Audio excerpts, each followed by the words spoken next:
British Strength Radio, episode 3. Welcome, Donna Moore and Jenny Todd. How are you two both doing? Good, thank you. Yeah, we're doing good today, thank you. And so you've both just come back from the Arnolds, Donna competing, and you were coaching out there, right? Yeah. Okay, so how did that go for both of you?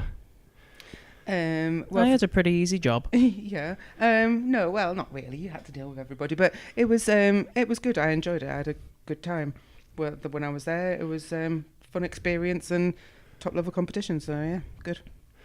And so this time you were second. Yeah. Whereas last year you were first. Yeah. Obviously, I know you want to win. I'm not stupid. What do you attribute that to this year?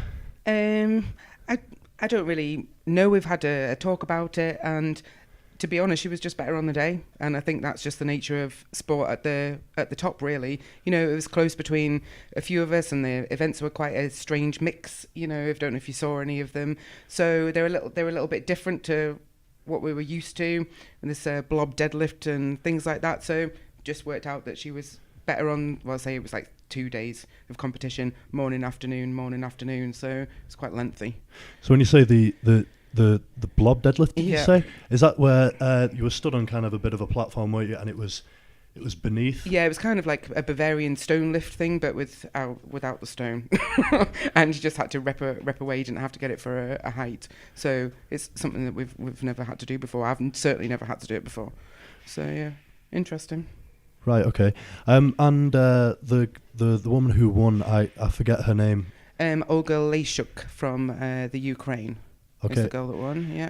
Obviously, I'm not too well versed on, because I'm primarily a powerlifter, but has she been around the circuit for a long time? Yeah, she has. We've done quite a few battles over the years, so it's been nice to see her actually get ahead, because she's been so close, nipping at your heels for years, hasn't she? So she's been in the mix, and and she really deserved that win. Yeah, she did.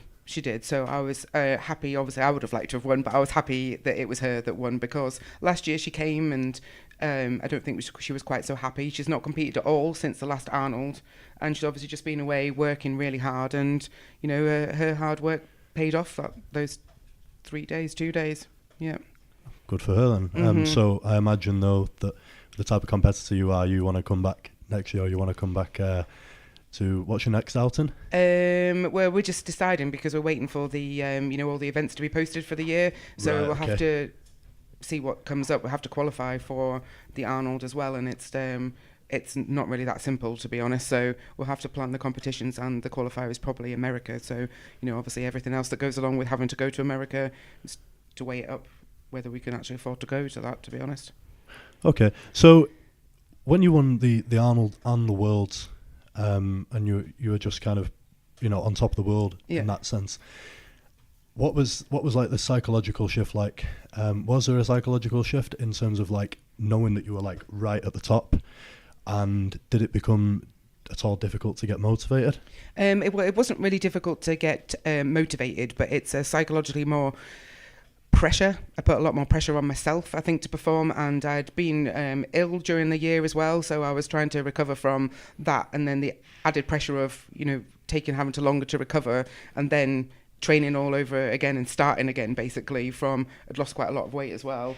It was more challenging, so I think I put the pressure on myself, and ultimately I made a mistake at World's Strongest Woman, and it cost me my place. Okay. So I can't really say anything other than that, because I was really upset. What was the mistake? Well, we'd been practicing. It's a yoke event. You take your yoke a certain distance, and then you sprint back and get your sandbag, and then you have to post your sandbag over the top of your yoke. Right. So because the sandbag was heavier and I can't lower my yoke height anymore, right? We'd been practicing all the time to put it on my shoulder, and I nailed it all the time. It was flawless in practice. Every single time, even in the warm-up of the competition, it was like mint. It was really, really good. And then it came to the actual event, and I just messed that bit right up, and it cost me. Right. So I managed to get it over. It cost you big time though, yeah, didn't big it? time. I think you were like sixth place. 5th or 6th, and you can't be that when you're wanting to win. Of course. Yeah. So it was a bit of a it was a hair-pulling moment for me watching it on the live stream as well. And just after that, I was really obviously I was really upset. So I just knew that I would have to like load the Atlas stones and hope that other people's places came into play, you know, for me to still win. But it didn't work out that way either. I mean, I won the Atlas stones. I was the only person to load them all, but it didn't. You know, the other people around me didn't place the way that it would have resulted for me to win. Yeah, that's Atlas stones are very much your event, aren't they? I love them. Yeah, a lot. Mm-hmm. Yeah. Mm-hmm. Seeing you that day loading that 160 kg Atlas stone, that's just like to witness that in person is just crazy. You know, like during training. So Jen, how was it for you, the Arnolds?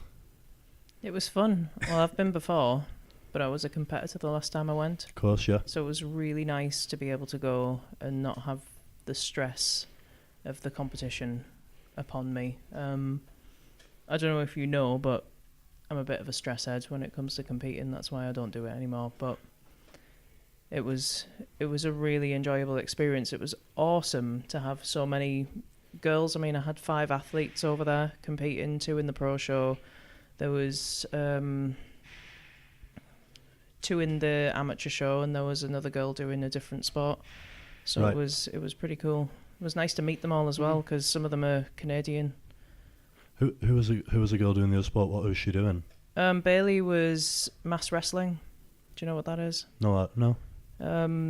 You're basically up against another opponent, and you've got a wooden plinth. You put your feet against the plinth. You've got a wooden dowel. You have to hold the dowel, and you're basically wrestling to break the other person's grip, or get them to flip over to move over the plinth, and that's how you win a match. So it's like 2 out of 3 wins.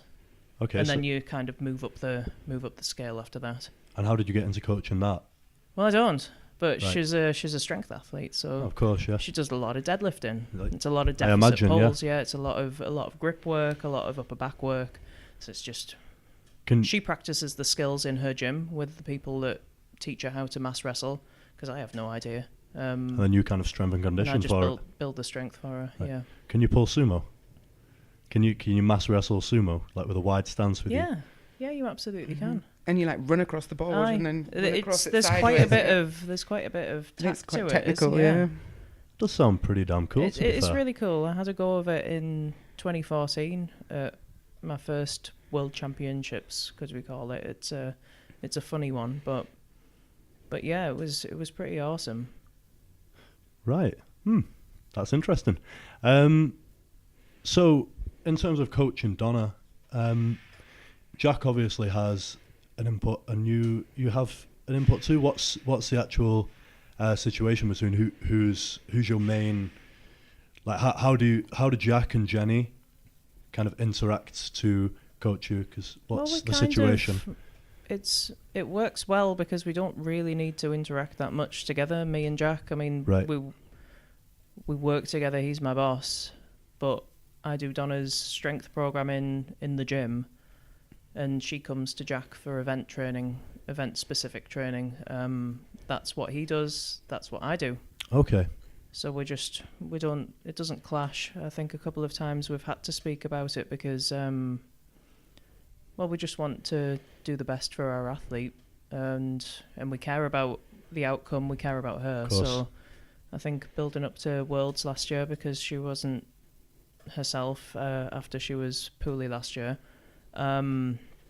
we did have to have a little bit of a chat, because I see her on a daily basis, or at least sometimes we train together at a different gym, so we're training partners sometimes.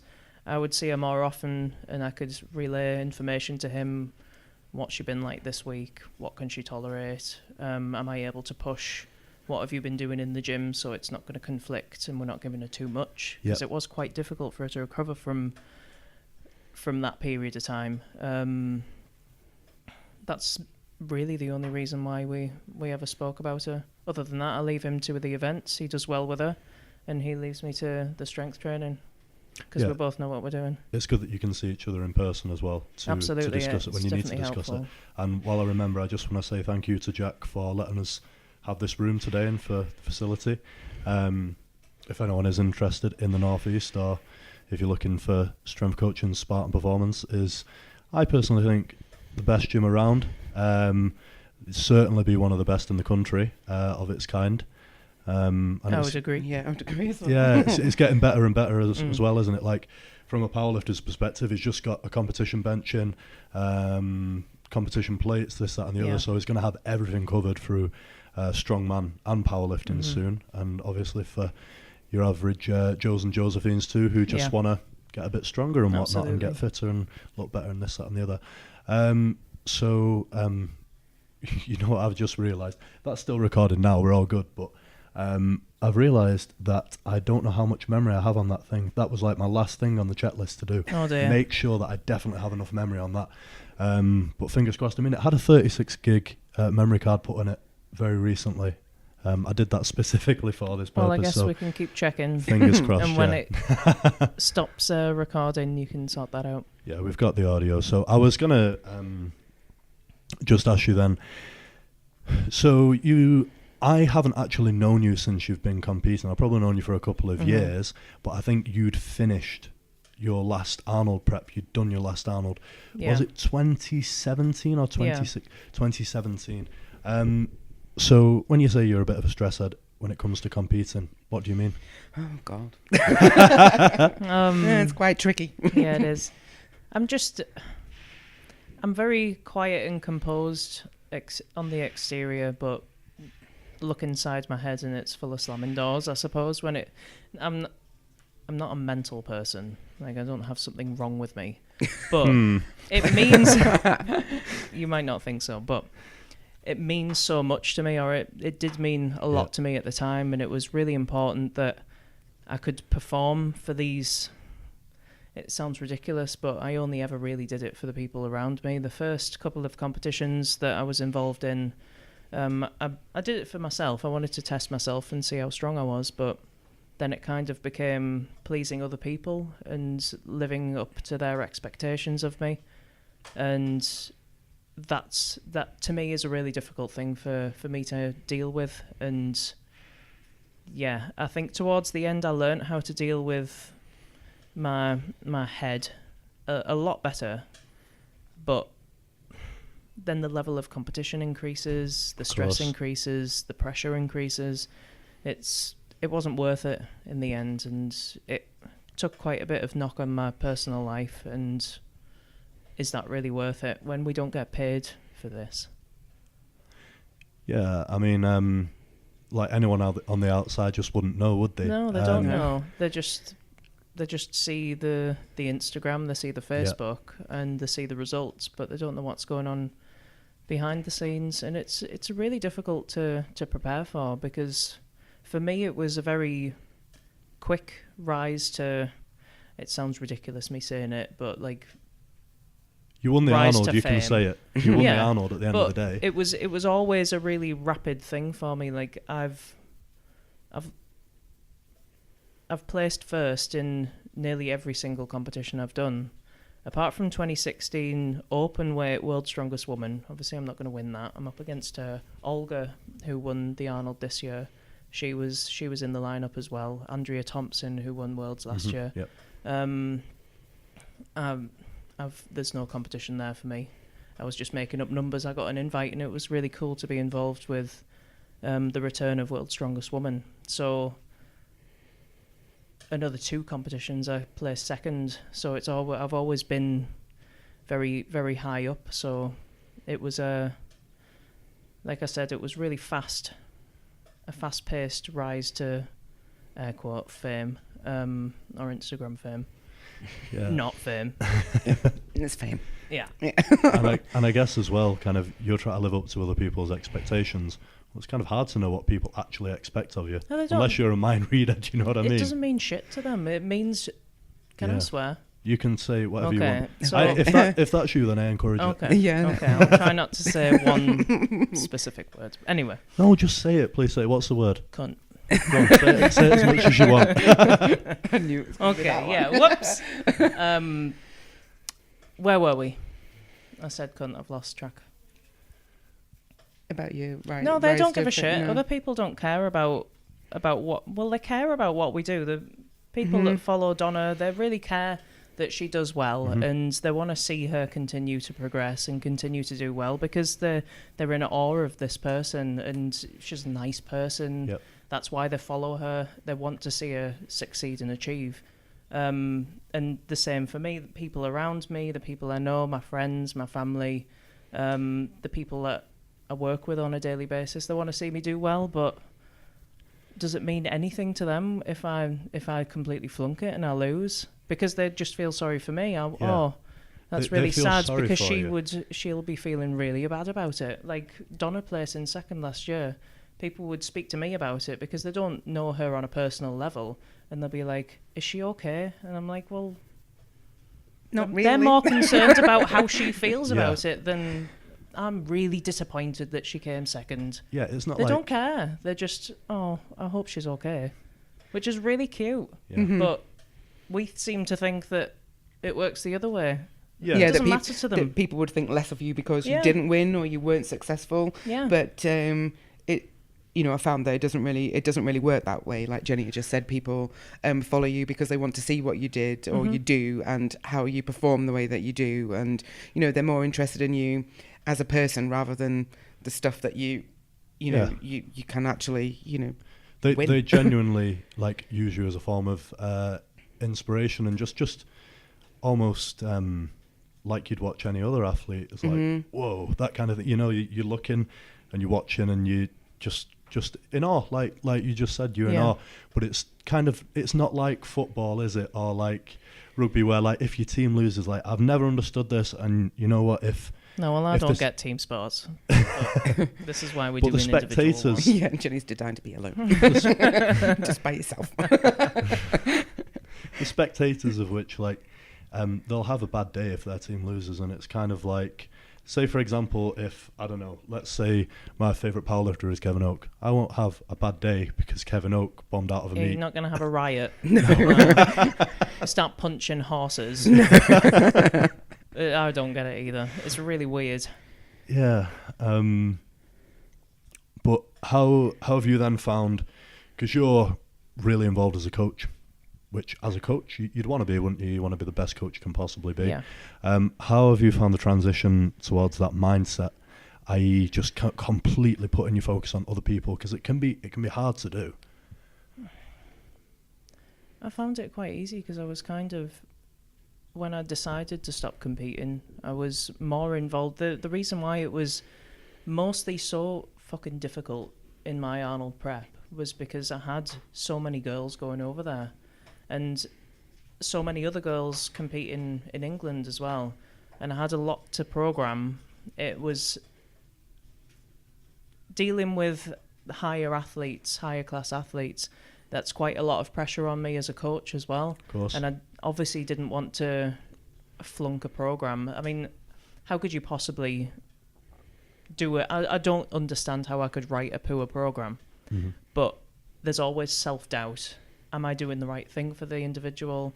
Did I do enough? Did I do too much? Did I miss something? It's really stressful, as you know yourself. Mm-hmm. It's not as easy as just putting things on paper. And it's certainly options. not about just there's a template.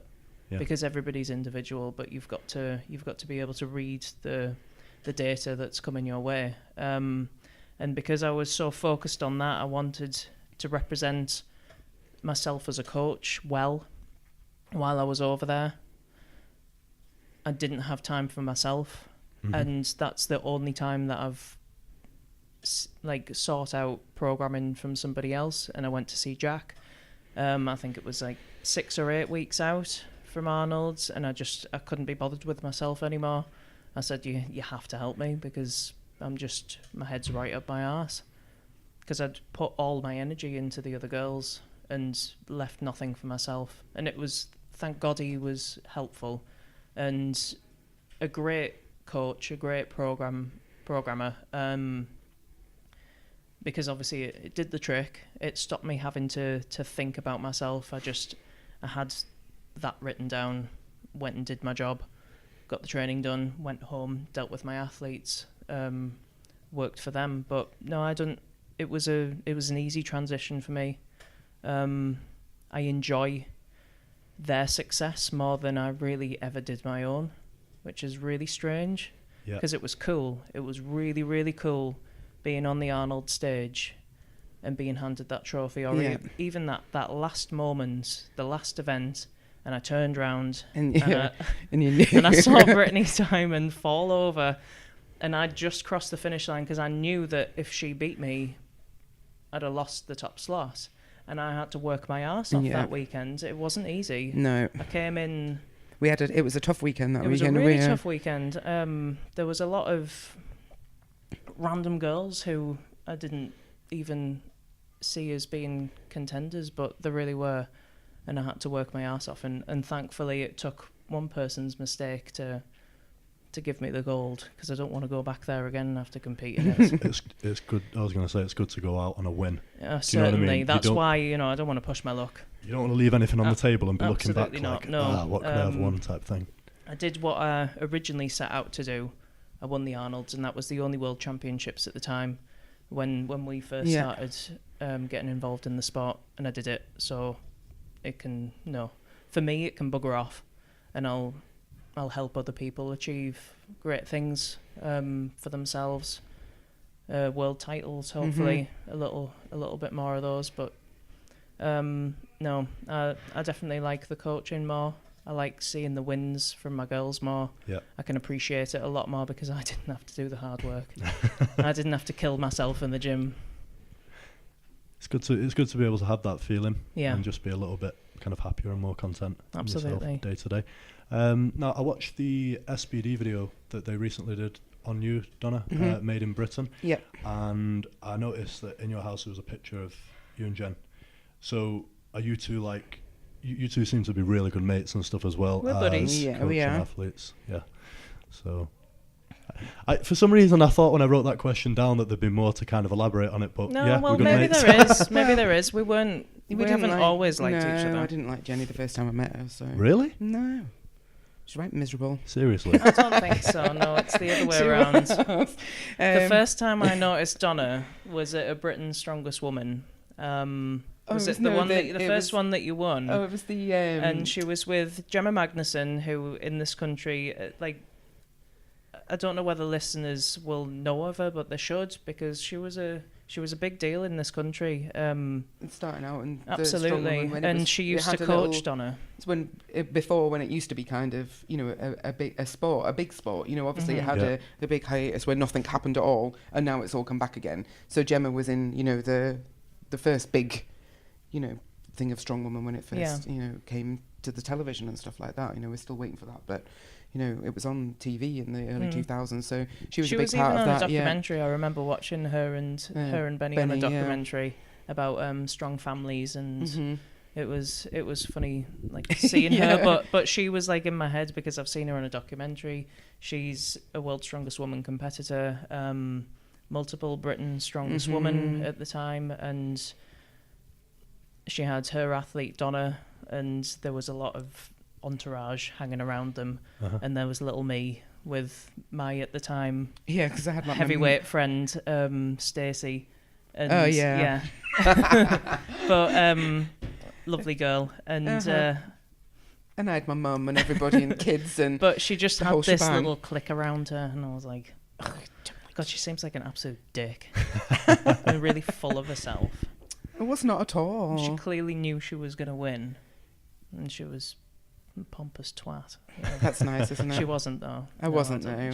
She was just focused, and at the time, that was my second...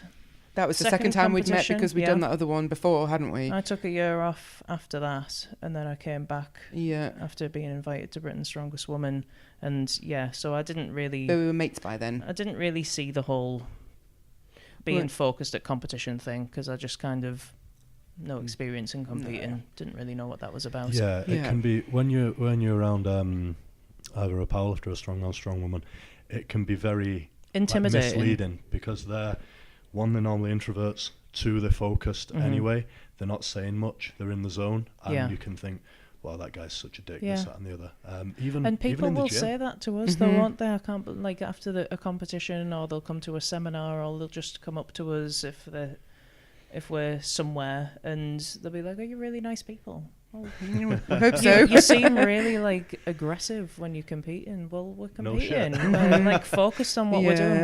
We're in essence, we're at work. Yeah, there's a lot of hard work that's gone to get to this point, and we really want to try not to mess it right up. Exactly. Yeah. Mm-hmm. I don't know if you feel the same, but when you go to a comp, and obviously you're a family woman, you've got kids, you've got a job, this, that, and the other. Do you ever go and kind of think, if this doesn't come off for me, I go back to normality, having achieved nothing? Well, I was at the Arnold lifting stones and doing great big things on the stage one weekend, and literally the weekend after I was at work. I'd been at work since I came back on Tuesday, and I went back to work Thursday, Friday, Saturday, Sunday, Monday, Tuesday, Wednesday, and I was like, #anticlimax. This is, That's how it feels, and that was with having, a fairly decent performance and everything while being away on the other side of the world on the stage with everybody shouting your name. So then I was like, great, here I am with my old people driving around Richmond. Shit. That's exactly what I thought. And I was hungry, so it was even worse. So I was just like, no, why can't I still be doing all the cool stuff? But just have to come back to reality with like a big bump. And it's, it's like a post-competition blues. It is actually a thing. Yep. And, I was like, no, I don't want to go back to the gym. I just want to stay in bed, and I don't want to go to work, and I don't really want to talk to anybody. And that's the end of that. That's what I felt like. That's what I feel like every time. But especially this time, because I had to go back to work so quickly. Yeah. I was like, no, surely not. And then it was back at work. Oh, how did you do at work? And my colleagues and everything are really, really nice and supportive. And you just don't want to be there. No, no. And it's nice because they're all really, really lovely. And it's that kind of support's great. But again, it's not the understanding of how much, obviously you work hard. They see that you work hard, but another it's life like that we live. Yeah, investment, the amount of investment and stress and pressure and things that come along with it. It's a lot to deal with. Yeah, so I'm glad you touched on the post-competition blues. I've heard Ed talk about it even. I've heard a lot. He was saying in one of the podcasts he did. I can only begin to imagine the trauma that his brain must go through after hitting that 500 kilo deadlift. That must have been awful for him to come down after that. Yeah, and he was saying like, I just went home and no one seemed to care to the extent that they probably should. Or it's probably not the right way to phrase it, but have you found any way, because obviously you've competed a load of times, well, both of you in fact, have you found any way to deal with it? I think it's one of the things you have to ride out, and I suppose you do have to get back in the gym and maybe do the stuff that you enjoy. Well, we don't do an awful lot of like bench, and it turns out that was always a tradition. Yeah, quite go back good to at the bench. gym and just So bench, just do chest and arms. Literally, just go and do stuff in the mirror and enjoy the bigness that has happened on the build up to competition, and then think, oh, maybe I could go and do bench. This could be a thing, and then think, actually, no. But I'm happy at the time while I'm doing it. What we're doing today, Jenny? Let's go bench more things. Yeah. What we're doing tomorrow, probably the same. Yeah, close grip. Maybe some back. Yeah, let's go row. Never legs. No, it's never. Oh, let's have a squat day. No. Go and look in the mirror, pump the things up. Yeah, so I think that's a good bit of advice from anyone who suffers from that, because I think you can't avoid it for too long. You have to go back to the gym, otherwise you just lose everything motivation-wise. But I think if you just step back in and do some exercise that you enjoy, then or even go into, if you enjoy like boxing or kickboxing or something, just do something totally different to what you've spent your fucking life doing for the last 12-15 weeks. I would never say, oh, let's yoke. Never. That's not something that I would want to do. I haven't even deadlifted since I came back yet. I just said that to you, and that's unusual because it's one of my favourite things. But I chose squatting over that yesterday, which is highly unusual. Yeah. Jenny was like, who even are you? Is that just? Would you say that's just because squatting is? I know you're not a big fan of squats. No. But would you just say that's because squatting is so different from what you compete at, as opposed to deadlift, which is highly featured? Yeah, probably. I just fancy doing something different, and I just got the safety squat bar out, and I do have a knee injury, so we're just concentrating back on that. So I suppose it's a first step just to easing back into it really with that. Well, why has my mind gone blank? But I was gonna. Are you doing the thing where you make me feel awkward again? Sorry. Is she making you nervous? No, I think I'm doing that to myself, knowing that You this do is it being always. recorded as well. Yep. Yeah. So, moving on to, again, I was watching something else on the SBD video, where you were saying like one of the reasons you do this at the top level is to show women that anything can be done. Yeah. And I guess quite a commonly thrown around term now is like empowering women, this, that, and the other. As a guy, obviously, I watch women's strength sports, women's powerlifting and strongwoman, and when I repost it, I do so, and I think that's cool. Do you know what I mean? Just as I would kind of like with the guys stuff, but kind of for you as a woman, what does it mean to you to kind of to empower women, if that makes sense? Do you know what I mean? Because I struggle to understand the concept, but that might be because I'm a guy. Probably. Do you know what I mean? Go on, the floor is yours. Well, I think for women, usually it's some kind of like problem that's brought them to the maybe to the gym, and I think it's working your way through that. So I first started out in body pump, doing body pump and body attack. Now, if you ever see a class of body attack and see me, you would think this is not a possibility because you have to be coordinated and move in certain directions whilst jumping around. So it's not something that I would do now. But at the time, it made me feel so much better about myself.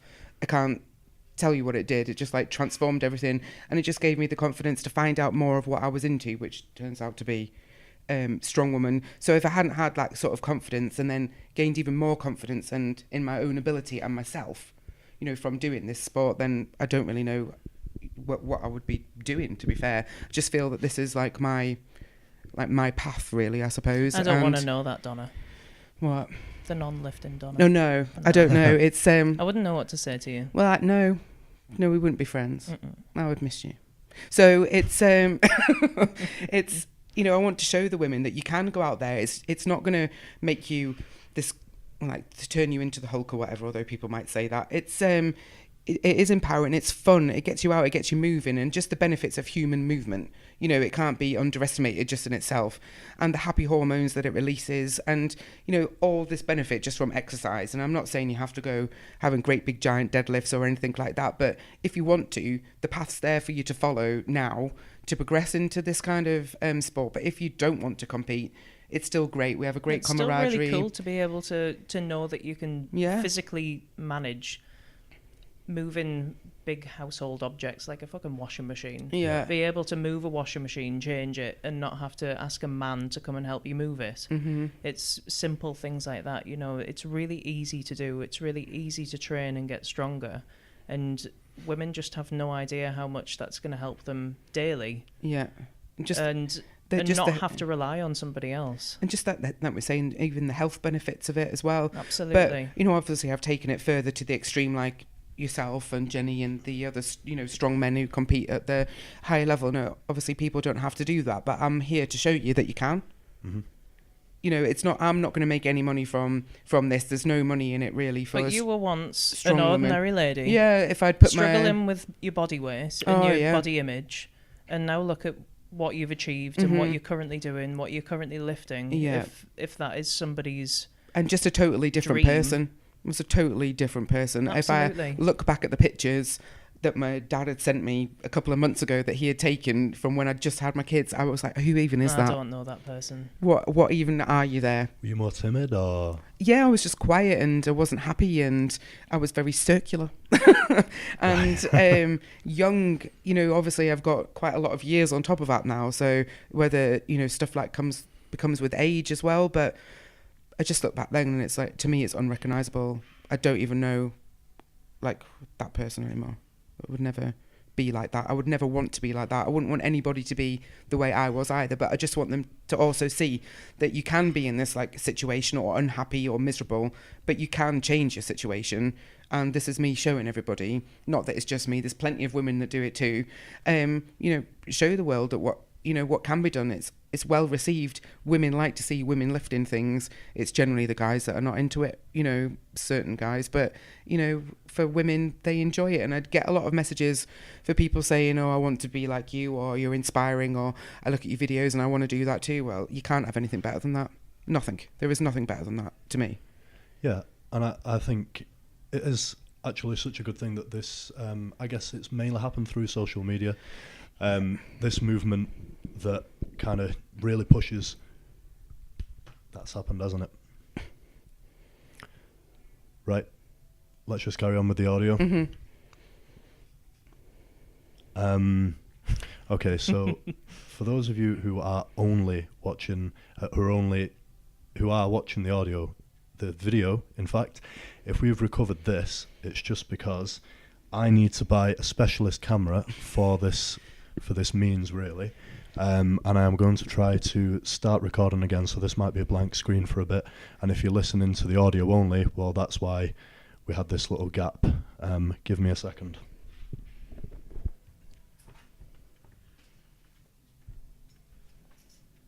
Do we stay quiet, or do we try and fill the gap? You can absolutely fill the gap, and I don't think... We could sing. Please don't. No, please do sing. No, Jenny heard me earlier and she was like, I don't even know what that was. The music It stopped was and you were singing noise. and it was awful. Thank you. I didn't say it was awful. We I just basically, said I you didn't did. know what it was. Well, What it's kind of the song was same. it? What Probably have you some been angry listening country to? music, I would Yeah, imagine. Country music. If you watched this, the last episode with Luke and Mark on YouTube, it was the same issue that happened last time. I think it might just stay on for, 35 minutes? And then it goes off. So apologies to the listeners and the viewers. I am going to get a specialist camera to do this. At the minute, it's on my phone. I've spent quite a lot of money on the rest of the stuff. So It looks very pro, Alex. It does. Well done. You're very pro. You look really smart. Thank you. Okay, I'm so sorry for interrupting your question there. Okay, so your answer, sorry. So we're saying it's great. A lot of this has happened through social media, and I think there was a little bit of a stigma about women in the gym, this, that, and the other. I think things like women's only gyms, which I think is a bit crazy, because you know, as long as you're not being harassed, do you know what I mean? Or if you are, as long as the gym owner takes steps to say, hey, look, stop harassing that woman. Yeah. You know, you should be able to just, you know, men and women should be in the same gym. I don't see why that. I can understand why there's male-only gyms. Male-only gyms? Yeah. What, so that are they there? can... Yeah, there are. Really? Yeah. There's one in Redcar. Okay. Iron Asylum. So they don't let women in? Well, I've been allowed to train in there, but I go there to train, I think women's only gyms are strange. I find that really strange because it's kind of pushing you into a stereotype. It's pushing you into pink clothes. And pink, God help us all. Melons on your shorts. Yeah, I'm never going to... Nobody's forcing me to wear a pink T-shirt. And pink dumbbells, colourful, fluffy things, you know, It's like stifling, pretty equipment. Yeah. It's bullshit because none of that changes your shape. It doesn't improve your physicality. Yeah. You need to be in a gym where everybody will train.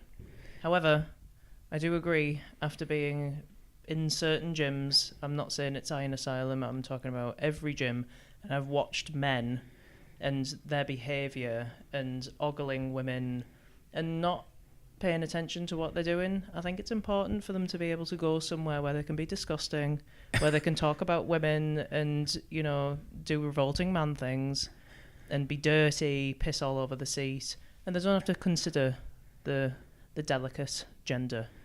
Yeah, I think having... A man sometimes needs to go away and be in his little hole because they're creatures. No, I came from a gym like that. I massively came from a gym like that. And that's just the way the gym was. You know what I mean? If a woman... Which is totally cool. Yeah. And Iron Asylum is awesome. I really enjoy it. But if women were allowed to go in there and pay memberships, they'd whinge about fucking everything. And it would just be pointless. They would whinge so much, complain so much, that there would be no business. So it's just men only. They go to work, they train, they sweat, they piss on the seat, they go home. I'm allowed to go in there if I'm in the area. I don't mind. I'll hover over the toilet seat so I don't need to sit in the piss. And it doesn't bother me because I'm going there to work as well. But I think also some women don't help themselves by going to try and pick up men. Yeah. This is like, I suppose gyms are places where people pick each other up. Yeah, but I think it's also it's you kind want of to a each their own, serious isn't training it? facility. This is a serious training facility. If you want to go and find your future partner, then look somewhere else. Yeah, so Female only gyms. female only. That's where we were. Yes, that's where we were. Yeah, like I was saying, I came from a gym which was very much hardcore, and if a woman did go in, it could, there were women who went in and kind of stuck with it and things like that, and at the same time, there were probably some who became very intimidated, because it's understandably a very intimidating place. So yeah.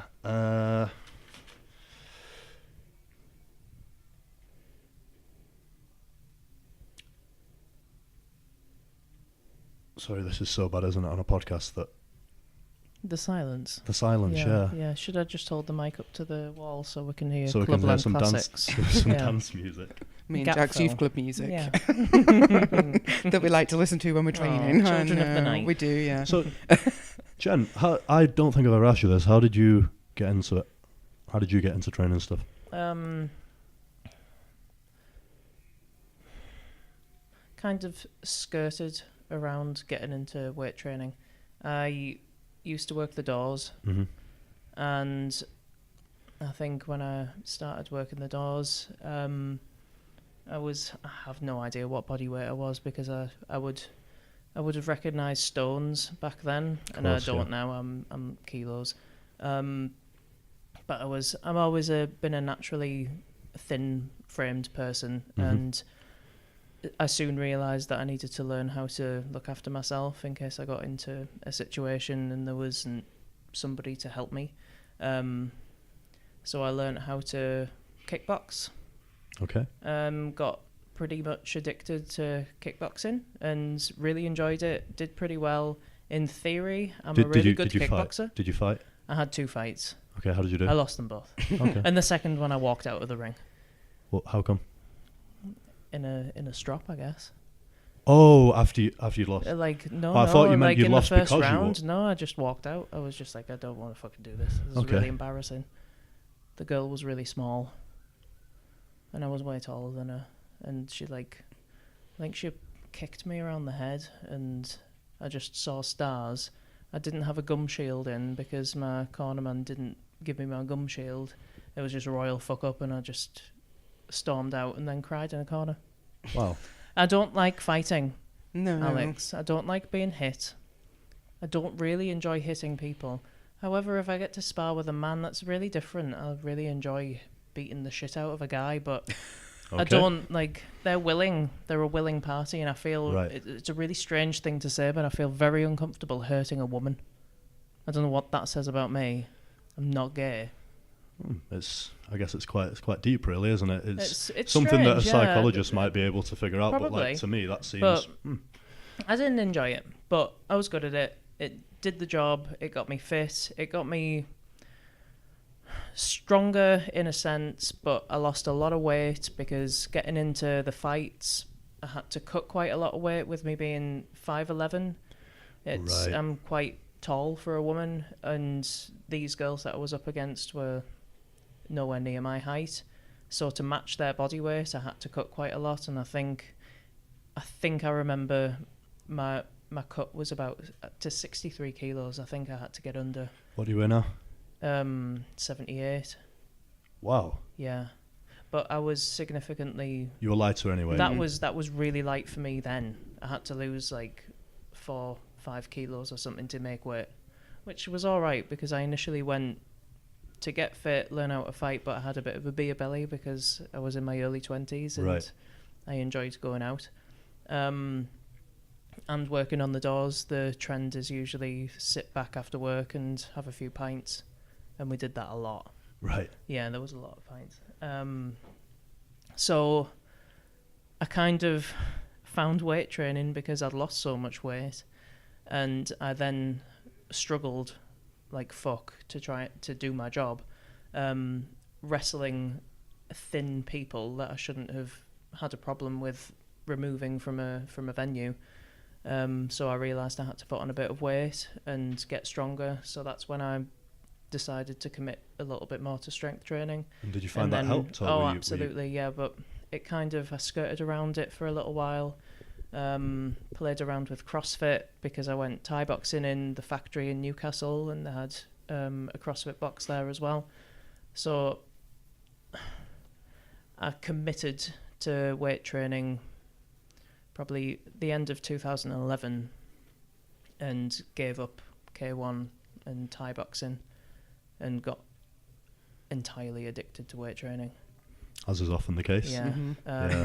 And a conversation with a local strongman, Mark McLaughlin, who was a member at the same gym that I was training at the time.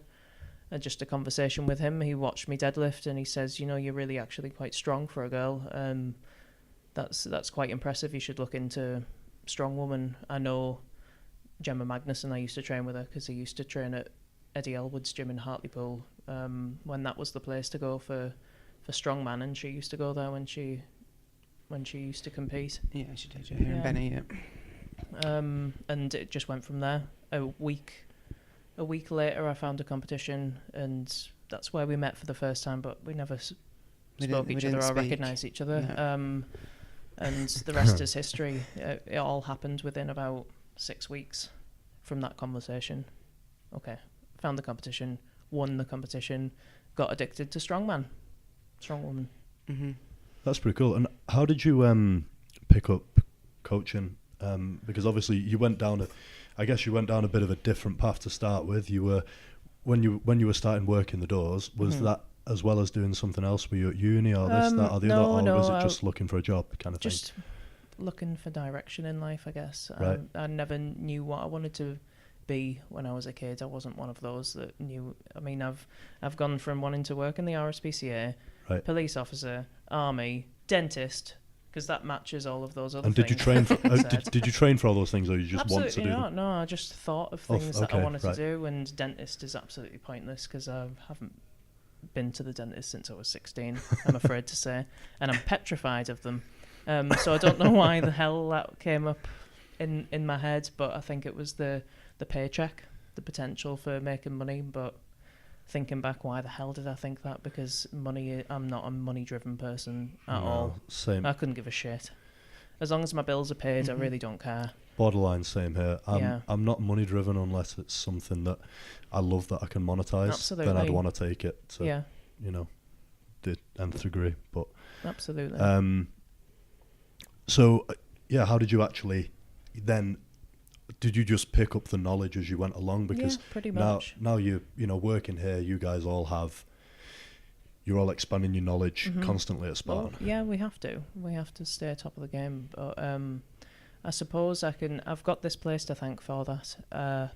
The first competition, East Midlands Strongest Woman, I spoke to a guy called Craig Mullinew, who knew Jack from the strongman circuit, because Jack used to compete in Britain's Natural Strongest Man. He held the title for 2 years. So Craig knew Jack, put me in touch with Jack. I came up to see Jack for training sessions to prepare me for another competition following my first one that I couldn't continue with because I hurt my back. But I couldn't afford to pay the prices at the time for the programming from Jack. I could only just afford to... It's quite a long drive from where I lived at the time. I was living in Darlington, and I'm not too far away from there now. I'm probably a 20-minute drive from Darlington, but to get here it's another 25 miles. But I make a lot more money than I used to, so it's okay. And thankfully I come here and get paid to be here, so I don't need to pay out for anything. But because I couldn't afford programming, I could only come up here for the training. He told me the things that I needed to improve upon. At the time, I didn't know how to squat. My deadlift was a little bit shitty, but I just kind of was following a typical bodybuilding routine. Split body parts through the week and trained in the 8 to 12 rep scheme on everything, like as many exercises a day as I could fit in that was relevant to a certain body part. And so he told me to change that. He sent me links to have a look at Jim Wendler's 531. Yeah. There was starting strength, and I can't remember the third, but I went with 531. It was a reasonably cheap purchase, and thankfully I did. I followed 531 template, you know, changing here and there for 2 years before I really started to struggle and stall. And that was what made me look more into programming and how can I make this different, because it worked for so long and now it doesn't. Yeah. And I spoke to Jack. I was really interested in it. He gave me quite a lot of his time, and I started shadowing him here, and that's kind of, the rest is history. I fell in love with what we do here, and realised quickly that I was actually pretty good at it, because I'd had to be good at it. Because I couldn't afford somebody else to do it for me. Yeah. You did some powerlifting at the start as well, didn't you? You have some marginally. You do have some decent numbers. Like from my perspective, you have some decent numbers. Like what have you squat, bench, and deadlifted? Haven't you deadlifted like 200? 205 in my last competition. Yeah, that was a really nice way to end competing. Was that IPF stiff bar type scenario? I don't actually know what bar it was, but it was. What comp was it? It was at England's Strongest Woman, 2017. AOA bar, was it not an AOA bar? It was an all-out athletics bar, yeah. Either way, very good, because even on a deadlift bar. To be fair, I don't think the AOA deadlift bar makes it that much easier than a stiff bar does. I deadlift totally different on a stiff bar and a deadlift bar anyway, so that was a struggle, but it's an impressive number. I was fucking happy with it. I'd love to be able to get that again, and God help us all if I can get more than that. I'd be really chuffed, but I would say it was powerlifting standard. Yeah, I'm quite a your technique is very good. deadlifter, because I've had to be. I fucked my back for a good year and a half and couldn't deadlift at all, so I had to learn how to do it properly, because originally I used to deadlift like an arsehole, like a cat taking a shit. So no, I'm pretty clean with my technique. That would have passed in a meet. Squat in sleeves 165. I wouldn't count the one in wraps because it was a weird one. I was allowed to wear neoprene sleeves and wraps. That tends to be the case in strongman, strongwoman, doesn't strange. I suppose we don't want to blow our knees, and some people don't really have very nice squats, so that would be a very common occurrence if they didn't have all of the gear on the knees.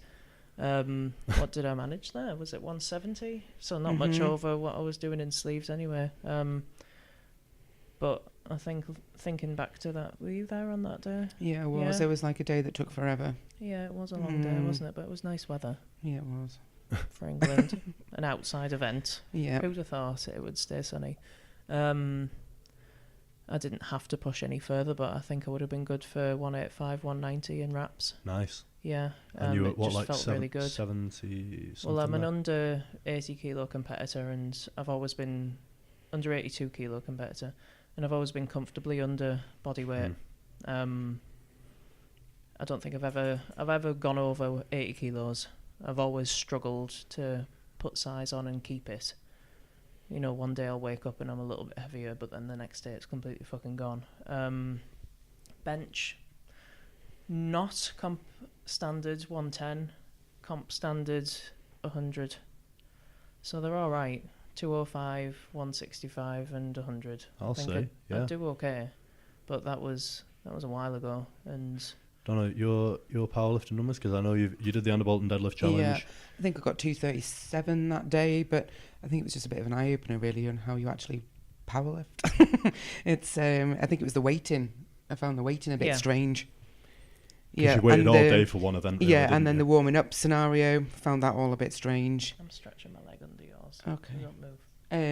And how it's all everybody's just like, there's your bar and there's somewhere to lift, but everybody else is standing there watching you lifting. And I was like, well, this is odd. I don't really like it. I really like it. I'm uncomfortable and in this especially situation. at that contest, in comparison to an APF Open in Ashington at the Hearst Welfare Centre, It's very like it's sitting in front of a group of. They might as It's well very just be tame, sat. isn't it? It's really tame, and it's not very stimulating, to be honest. But the Andy Bolton one was awesome. You know, his training partners are really they were there when the big deadlifts were on, and they're fucking cool guys. They really rile everybody up, and it's nice to see the camaraderie. Yeah, I've got to say, they are cool guys because I've been down there. I thought at that particular one, I thought there were too many backstage. I thought there were too many backstage near the thing, but that's since been sorted out. That was just my opinion of. Well, it was the first one anyway, wasn't it? It was the first one, but I thought that the officials or something could have done something about that. It wasn't their fault if they wanted to go back there, then they weren't to know, but I think the officials could have done something about that. I remember it being a bit too crammed at the back. Maybe especially if it's actually one person per competitor, I think. An affiliated competition. There's people going for records. So it needs to be taken seriously, and that wouldn't fly in a normal meet. No. So I'm glad that was nipped in the bud then. Yeah, I wasn't there last year, so I don't know. Oh, it went much better Did it? last year, apart from when I bombed. Oh yeah. I liked that video. You loved that, didn't you? Yeah, it was fun.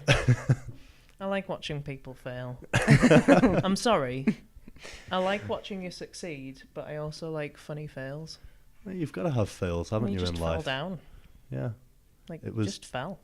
I remember my mate Andy Smith loved that one as well. He made a gif of it. Excellent. Donna, and your bench as well. I've not competed in bench, but my bench is pretty beast. It's disgusting. Yeah, and I do it all really close grip as well. What is it? Like 135. 135. That's I think. But that's not training. Like that was after our last post-competition blues situation together, and we were just benching, and she was like, You've just been doing overhead. You've just been doing overheads. Haven't trained bench. She had never trained bench, and she was just close gripping 135. And you would probably then walk a million reps at 100. Yeah, I just did a million reps at 100. I actually hated her at that moment. At the gym the other day, and asked the boys next door to spot me, and I did like 10 at 100 close grip, and they were like, oh, and I said, oh, sorry, because they were all struggling with like quite a lot less beside. You're quite strong, and I was like, yeah, I'm doing okay, thanks. I don't know what the all-time British record is for raw bench, but I would imagine it's pretty big. I think if she learned how to I don't know if it's above that though. I don't know if it's above that. So you might just be able to walk onto a powerlifting platform and just, if you fancy a day out, just totally like no arch at all. No, just just flat with your triceps. 135. You asshole. So before we fully wrap this one up, what do you each think of state of British strongwoman at the moment? In fact, even world strongwoman, where it's going, where you'd want it to go, etc. Because I know obviously you two are both kind of in the thrall of it, in the thick of it. The floor's yours. I'd like to start with the fact that we were in a really, really good place with the exposure, with the amount of athletes actually involved. Yeah, it's and definitely that is so gained a lot of fucking momentum. Cool. Yeah, there's so many more opportunities for women to be able to display strength, to learn in facilities like this, because they're becoming really common. So at the moment, I think we're in a really, really good place, but it's the actions of people right now that are very, very important to see the women's side of this sport go in the right direction. And I think it could very easily go in the wrong direction. We're on a roundabout. Yeah, we're on a roundabout. Sorry, this is going to be really awkward, but is there some inference there? Some influence. Inference, are you inferring that when you say it could easily go in the wrong direction? What do you mean? Well, people still want to see women lifting weights, and then is that what you mean? Yeah, and want it to be still that it's not become like a bit of a it got taken off the TV because of the way that it shouldn't be a freak show. That is the point. It shouldn't be a freak show, and I feel a little bit uncomfortable at the moment. Not discussing this, just in general, watching what's kind of unfurling, because it was very innocent when we started, and it's quickly becoming a little bit less. Right, are we sorry, again, I might be a bit... So are you we're talking about the talking gear? Are you talking about the gear Heads, yeah. Right, okay, right. Yeah, a little bit of substance abuse. Right. With women goes a long way, and yep. it's becoming really quite unsettling to watch as an outsider now. I mean, it was at the time 2 years ago, but now it's like, we want this to become a televised sport, to be equal like the men. And I'm afraid, from my point of view, I don't want to see some of these athletes on TV for Joe Blogs to switch on and see people representing our sport that we love, and I make a business based upon. Donna's changed her life based upon. It means a lot to us, and I don't want to see it tarnished. Right, okay. Yeah. So, like, from what I can understand here, a few years ago, obviously you remember female bodybuilding. Mm-hmm. It got huge, didn't it, you know, to the point where you had Iris Kyle winning 8, I believe. She tied Linda Murray's 8 Olympia wins. And it's stopped. So female bodybuilding, I follow it quite closely. And now there's a lot of girls that have fuck all that they can do with themselves, apart from like really weird niche markets. Yeah, like, so they reined it back, and they brought in the women's physique. Now in bodybuilding, because it's a subjective sport, you can kind of do that, and it kind of puts a cap on how much they will use, how many PEDs they will use. But could you, if a girl, say for example, she takes a bit of VAR, right, and that gets her to a certain point, and it's a performance-based sport, if she then took like 10 oxys a day, and she knew she was going to be better, how can you put a cap on that if you know that that's going to make her performance better, even if it's going to turn her into, like you say, a bit of a freak? Like, where is the limit? Because it's really, at the moment, the limit is left upon that individual and how much they're willing to take, but also and what they're willing to do. Yeah, and I think that also it's different about what people are willing to take or willing to do. It's obviously your personal choice. It's something that you actually have to do to yourself. But do you know what you are doing? What information have you been given, and who has been speaking to you? Who has been dosing you? Yeah. Was it a man, or was it a lady speaking from experience? Yeah. This is the big issue, and I think there's 2 ways. People have been given the wrong information from the wrong people who are not able to speak from experiences because they've got dicks, and they were born with dicks. Let's just put that there, by the way. That's entirely different. You know, what a guy takes. That men don't. There aren't some men with great knowledge on female gear use. Absolutely, and there's a lot more information available now, and I really, really can't express to girls listening enough. Make sure you ask the right fucking person who's actually smart. Mm-hmm. Yeah. And also as well, you know, I think people feel that this is a quick fix. If we just take a bit of this or do a bit of that, then it's going to make me so much stronger. Well, in actual fact, probably no. You're probably going to break first. And how about if you follow a proper training program, which I believe most people don't. Follow a proper training program, nutrition, sleep, recovery, you know, massage and physiotherapy and stuff like that. Hitting all the bases before you turn to something like this, because it isn't a magic cure. You don't maybe not know where you're getting it from, and what some it of the actually damaging is. effects are irreversible and they're life changing and life threatening in some cases. Yeah, and I think you know, I think that's something that you have to think about. This isn't a sport that's going to be keeping you going forever. You're not always going to be able to lift the way that you are.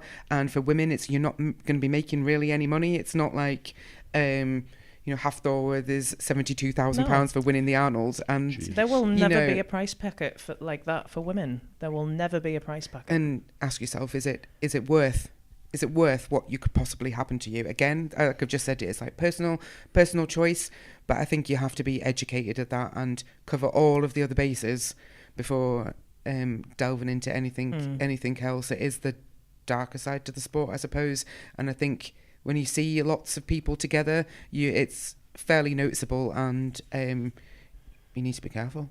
Absolutely. I know people will listen to you there, but it's like, seriously, listen to Donna there, because what you've just said, there's a life after strongwoman, there's a life after strongman, there's a life after powerlifting.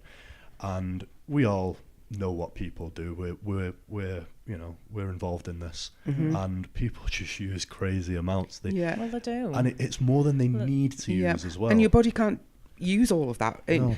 You're wasting your money effectively if you wanted to look at it like that. Yeah. And also, like I just said, you're going to break your body isn't ready for all of those things that it's going to be you're going to be subjecting it to, and all of the other health implications if you use and abuse. It's the abuse part that people don't understand, and they just keep going and thinking that the more and more that they take, the more that it will be. And for everybody that's not good, but for women especially, I just think it's something that you really need to research and really think about before you damage yourself beyond repair of anybody, because the stuff is not going to change back. The sides are more pronounced in women, and they affect more parts of your body in a very noticeable way that you can't reverse a lot of the time. And what you said about getting your nutrition, sleep, programming, etc. Right? People, honestly, that women really and is men, key. You can they take glaze as much over gear as you fucking want, but if you're not training like a champion, if you're not eating like a champion, what the hell results are you gonna? And that's why natural get? athletes. That's why when some guy or girl is taking all this gear and they're wondering why they're not winning, that's why natural athletes are beating them, because the natural athletes are just focusing on those things and they're getting the basics right. I think that's the you've just hit it on the head there. You need the basic things before you step up anything else. It's if you're not reached your potential before you delve into something else, then you're doing yourself a disservice, I think. I know everyone wants to compete and they want to win and they want to get the results and the biggest numbers ever in the world, but you need to maximise what you got first. What you Yes. were born with. And I think delving into I think it's a lot more. You've got a lot more in you than you actually give yourself think. fucking credit, because it's definitely what's going on between your eyes that's the most powerful drug. It's believing in yourself and motivating yourself and being able to push, having the right kind of attitude and the right motivation. It's better than anything that you could possibly take. If you don't believe in yourself, then what the fuck are you going to achieve? There's not a top athlete out there who doesn't. No matter how much you take, if you don't believe you can do it, it makes no difference to you. There's something very unique to every single champion athlete, and they've got the right fucking mindset. They train well, they eat well, they sleep well, but they've got the right attitude. Something in their brain works. Well, thank you both very much for that. We'll wrap it up there because we're over an hour now. Thank you so much, both of you, for coming on. It's been an honour to have such accomplished athletes and coaches of athletes. So thank you very much. Thanks for having us. Thank you.